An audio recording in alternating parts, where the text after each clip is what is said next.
Hello guys, welcome to my channel BSc radiology. और आज की इस वीडियो में हम डिस्कस करेंगे एक बहुत इंपॉर्टेंट टॉपिक पर, is BSc radiology worth it. और इसका काफ़ी सारे डाउट्स आ रहे थे कि ये कोर्स कैसा है, इसमें फ़ीस कैसी होती है, इसमें सैलरी कैसी होती है, ग्रेड पे क्या है। तो ये सब मैं आज आपका डाउट क्लियर कर दूँगी। और इस वीडियो को 19 जुलाई से पहले बनाने का रीज़न बस यही है कि आप 19 जुलाई को, जैसे कि काउंसलिंग है, तो जिन भी बच्चों को एडमिशन मिल रहा है तो एक बार वो इस वीडियो को देखें कि या वाकई में ये कोर्स बढ़िया है या आपको ये कोर्स परस्यू करना चाहिए या नहीं। अब देखो, कोई भी बात मैं शुगर कोटेड नहीं करूँगी, मैं जस्ट फैक्ट बताऊँगी जो मैंने इस कोर्स के बारे में देखे हैं। ठीक है, सबसे पहली बात तो जैसे कि हम नीट का पेपर दे के यहाँ पे आते हैं, तो सबसे पहले तो हम नीट का पेपर देते ही इसलिए हैं कि हमें एमबीबीएस करना है। और फिर हमें नीट नहीं क्लियर हो पाया और हमारा एमबीबीएस नहीं हो पाया तो हम इस वाले कोर्स में जाते हैं, बीएससी रेडियोलॉजी में।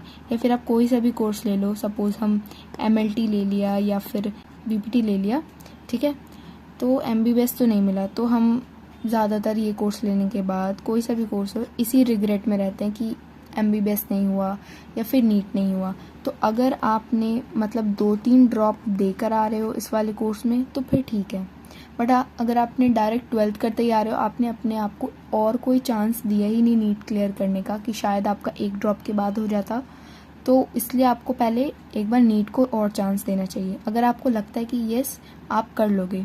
ठीक है,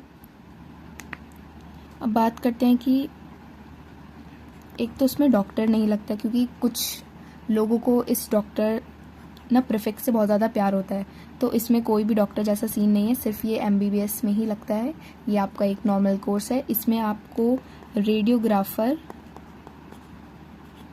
या फिर टेक्नोलॉजिस्ट मान लो, रेडियो टेक्नीशियन, यही बोला जाता है। हाँ, बाकी सब बोलते हैं आपको मैम और सर हैं, बट आप कहलाओगे यही 3 चीज़ें, रेडियोग्राफर, टेक्नोलॉजिस्ट या फिर रेडियो टेक्नीशियन। ठीक है, इस कोर्स का जो सबसे बड़ा शायद आपका डिसएडवांटेज मान लो वो ये है कि इसमें होती हैं रेडिएशंस। देखो, हमने 12th तक तो इतना नहीं पढ़ा रेडिएशंस के बारे में, बट इसमें आके आपको पता चलेगा कि रेडिएशंस हार्मफुल होती हैं, यानी कि एक्सरे रेडिएशन जो होती हैं। तो जब हम एक्सरे करते हैं तो हम बार बार गेट क्यों बंद करते हैं? इसलिए कि वो एक्सरे हमारी बॉडी में ना जाए, क्योंकि एक्सरे तो आपको पता ही है ना, कैंसर होता है बेसिकली, तो इसमें रेडिएशन का काम होता है, तो उससे हमें अपने आप को बचा के रखना होता है। अब बचा के रखने से मतलब यह है कि देखो, पेशेंट जो आता है वो आपका एक्सरे करवाने, वो महीने में 1 बार आ गया, साल में 2-3 बार, बट हम लोगों का काम क्या होता है, हमें डेली बेसिस पे करना होता है, तो हमें अपनी सेफ्टी करनी पड़ती है। तो एक्सरे हो गया, एक्सरे में फिर भी जो रेडिएशन होती है वो कम होती है, ठीक है, बट जो सीटी स्कैन हो गया, ये एक्सरे का 200 टाइम्स ज़्यादा ख़तरनाक होता है। मतलब एक्सरे में आप जितना एक्सपोजर खाते हो, अब एक्सपोजर क्या है आप ये भी पूछोगे, तो एक्सपोजर यानी कि रेडिएशन आपका कितनी बॉडी में जा रहा है, तो एक्सरे में आप उतना कम रेडिएशन खाते हो as compare to CT scan. CT scan थोड़ा सा ख़तरनाक होता है, इसलिए तो सीटी स्कैन डॉक्टर कम ही सजेस्ट करते हैं, मतलब बहुत जब ज़्यादा ज़रूरत होती है जब भी सजेस्ट करते हैं। बट ये जो आपका एमआरआई होता है ना, ये ख़तरनाक नहीं होता है, ठीक है, इसमें कोई एज अ रेडिएशन वाला कोई ख़तरा नहीं होता। बाकी फ्लोरोस्कोपी हो गई, इसमें भी रेडिएशंस होती हैं, तो आपको इस कोर्स में रेडिएशन से बच के चलना है और ये आपका काम है, आपको करना ही पड़ेगा। ठीक है, तो इस बात का भी आपको ध्यान रखना है। अब देखो, as a BSc radiology student, या आप जब 3 साल का ये कोर्स ख़त्म कर लोगे, मीन्स आपकी ग्रेजुएशन हो जाएगी, 3 इयर्स के कोर्स के बाद आप एमएससी कर सकते हो, एमएससी इन न्यूक्लियर मेडिसिन, जो कि एम्स दिल्ली में भी होता है। उसमें हम क्या होता है, उसमें हम आइसोटोप्स और इन सब की स्टडी करते हैं कि बॉडी में कैंसर को कैसे ट्रीट करना है, वो इस चीज़ के ऊपर होता है बेसिकली स्टडी। और आप पेट स्कैन के टेक्नीशियन, एमआरआई टेक्नीशियन, ये सब कुछ भी बन सकते हो, बस पढ़ाई करनी है। ठीक है, और आप टीचिंग लाइन में भी जा सकते हो एज अ प्रोफेसर, आप अगर पीएचडी करो तो, या फिर आप डायरेक्ट जॉब के लिए भी प्रिपेयर कर सकते हो। कई सारे एंट्रेंस होते हैं, जैसे एम्स का भी खुद का एंट्रेंस होता है, हर साल वैकेंसी निकलती हैं। और जैसे कि मैंने आपको कितनी बार बताया है, DSSB का एग्ज़ाम होता है, बट इस एग्ज़ाम में ये दिक्कत हो सकती है कि ये 2-2 साल पे या 3-3 साल पे ये एग्ज़ाम होता है।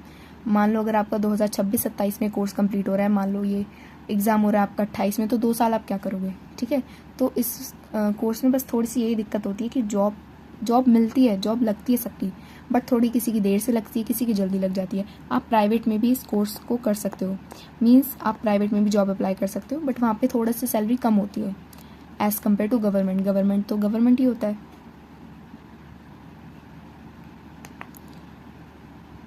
अब इसका सैलरी की अगर मैं बात करूँ, जितना मैंने अपने सीनियर से सुना है, अपने रेडियोग्राफर से सुना है, तो सैलरी अगर आपकी गवर्नमेंट लग रही है तो वो काफ़ी अच्छी होती है। मतलब स्टार्टिंग सैलरी आपकी 40 to 45 के होती है, और विद एक्सपीरियंस जैसे जैसे आपका एक्सपीरियंस होता जा रहा है, आपकी पोस्ट बढ़ती जा रही है, ये 70K 80K तक भी आराम से पहुंच जाती है। और ये वाकई में है कई रेडियोग्राफर्स की जिन्हें हम जानते हैं, तो सैलरी भी इसकी बुरी नहीं है। अब अगर आप UCMS से करते हो तो पहले ये बात भी क्लियर करनी है, क्योंकि कई सारे ना ये सोचते हैं कि जैसे आप UCMS एंड GTB से कर रहे हो तो आपको यहीं पे जॉब मिल जानी है। ऐसा कुछ भी नहीं है।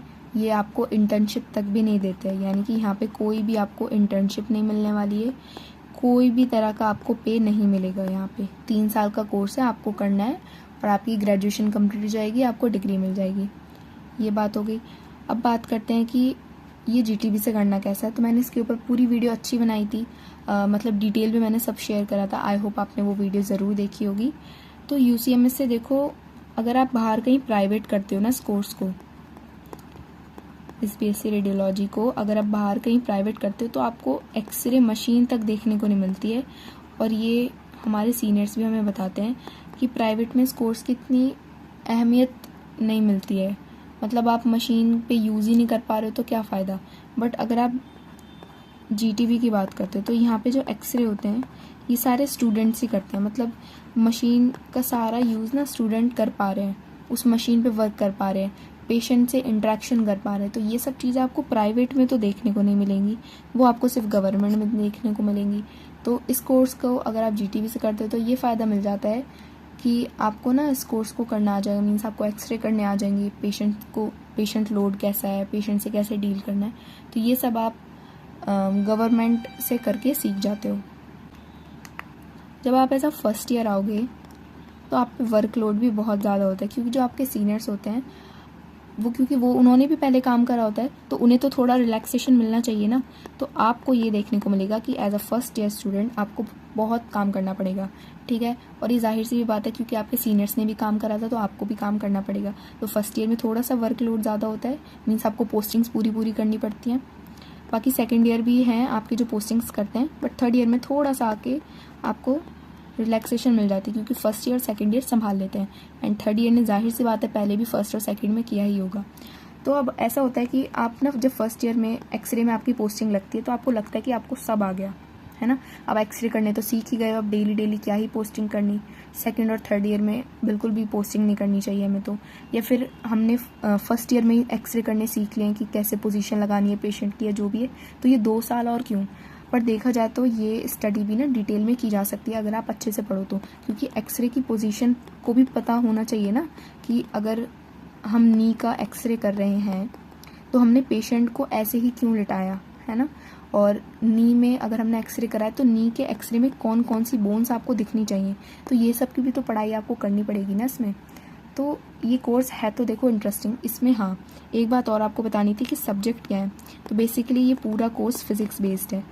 फर्स्ट ईयर में आपको अनैटमी फिजियोलॉजी पढ़ाई जाएगी, वो बेसिक चीज़ है कि आपको बोन्स के बारे में तो पता होना चाहिए, बट सेकंड हो गया, थर्ड ईयर या आगे जितना भी है सारी पढ़ाई फिजिक्स के ऊपर है। फिजिक्स इसमें क्या लग रही है, फिजिक्स इसमें ये लग रही है कि ये आपकी एक्सरे की मशीन है, ठीक है।